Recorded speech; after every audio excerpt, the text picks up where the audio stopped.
మీ చుట్టుపక్కల ఎవరికైనా యాక్సిడెంట్ జరిగిందా?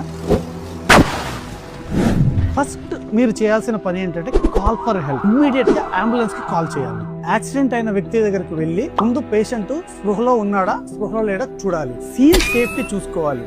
అతను రోడ్డు మధ్యలో ఒకవేళ యాక్సిడెంట్ అయింది అని అంటే పక్కకు తీసుకువెళ్ళాలి.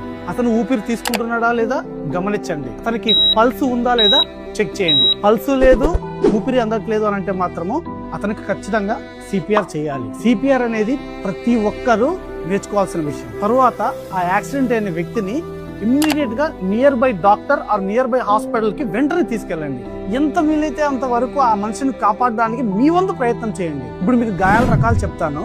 ఈ గాయాల రకాల సివియారిటీని బట్టి మీ ప్రయత్నాన్ని స్పీడప్ చేయండి. మేజర్ 3 టైప్స్ ఆఫ్ వూండ్స్ ఉంది. అవి ఏంటంటే అబ్రేషన్, లెజరేషన్, కంట్యూషన్. అబ్రేషన్ అంటే చర్మం లేచిపోవడం. కంట్యూషన్ అంటే ఏదైనా రాడ్ గానీ ఏదైనా గట్టిగా తగలడం వల్ల లోపల చర్మం చీలకుండా లోపల ఎర్రగా అవ్వడం.